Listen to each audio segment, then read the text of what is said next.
అండి అందరికీ నమస్తే. ఈరోజు తమలపాకులు చూపిస్తున్నాను చూడండి. మా కింద పెరటి చెట్లు, పెరటి వైపు విన్నది. ఇది కడప ఆకండి, ఇది తమలపాకు. ఇక్కడ నుంచి అయితే పూర్తిగా ఇలా అలుకుందనమాట. ఈ కింద చూడండి, ఇవి అంతా పూర్తిగా కడపాకు. ఇది కొద్దిగా కారంగా ఉంటుందండి. ఇది చూడండి, కింద వచ్చిందే ఇదనమాట. దాని చెట్టు అది అంతే. ఈ చెట్టుకు, మామిడి చెట్టుకు అల్పించాము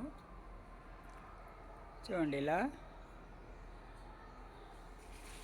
ఈ చుట్టుపక్కల వాళ్ళు ఈ పూజలు, వ్రతాలు అవి చేసుకుంటారు కదా, ఆ టైంలో చాలా తీసుకెళ్తారండి. ఫంక్షన్లకు తీసుకెళ్తారు. మా దగ్గర ఇచ్చేస్తాను నేను. మనం ఎప్పటికప్పుడు మనం కోసి ట్రిమ్ చేస్తూ ఉంటే ఇంకా ఎక్కువగా పెరుగుతుందండి. ఇది చూడండి, ఇదేమో బనారసి అండి. ఇది ఇక్కడ నుంచి స్టార్ట్ అవుతుంది అన్నమాట. బనారసి అనమాట. ఇది పూర్తిగా బనారసి తమలపాకు. పెద్ద పెద్ద సైజు, పెద్ద పెద్దగా ఉంటాయండి ఇవి. మనం కలకత్తా పాన్ అంటాం కదా, బనారసి. ఇదే ఫేమస్ అండి. మన బీడర్లో అంతా చేసేది ఈ ఆకుతోటే. ఇది కూడా చూడండి, ఇక్కడ నుంచి ఇక్కడ వరకు బాగా అల్లుకుందనమాట. ఇక్కడ ఈ చెట్టు చూడండి, ఇదే కింద నుంచి వేరు. అది ఆ వేరు నుంచి అలా కొమ్మలు కొమ్మలు కొమ్మలుగా వచ్చి చాలా ఎక్కువగా అవుతుందండి. ఇది ఒక్కసారి అల్లుకుందంటే చాలా ఎక్కువగా వస్తాయి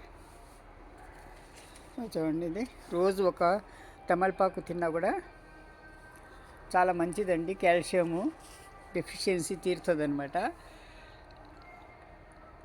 ఇలా లేతాకులు ఉదయం పూట పడగడుపున ఒక ఆకు తింటే డెఫిషియన్సీ రాదండి. ఐరన్, కాల్షియం డెఫిషియన్సీ రాదన్నమాట. మనం అప్పుడప్పుడు విందు భోజనాలు అవి చేసేటప్పుడు ఈ తమలపాకులు వేసుకుంటే, తాంబూలం వేసుకుంటే చాలా మంచిదండి. సున్నము ఒక్క ఉంటుంది కదా, మనము గుల్ఖాన్ అంటారు కదా, అది కూడా వేసి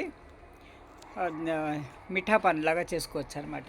బజార్లో అమ్ముతారు కదా, ఆ పాన్ లాగే వస్తుందన్నమాట. కొబ్బరి కోరు, మీఠా, అది గుల్ఖాన్ అంటారు. అది గులాబీ పువ్వులు హనీలో నానబెట్టి చేసేదనమాట. అది గుల్ఖాన్ అంటారు. ఇదండి ఇది చాలా బాగుంటుంది. బీడ చేసుకున్నా కూడా మనం చాలా చాలా చక్కగా ఉంటుందండి. ఇవన్నీ చూడండి, పెద్దది ఇలా చాలా బాగా కలుకుంది. ఆ పట్టి కూడా కలుకుందండి. థ్యాంక్ యూ ఫర్ వాచింగ్ అండి.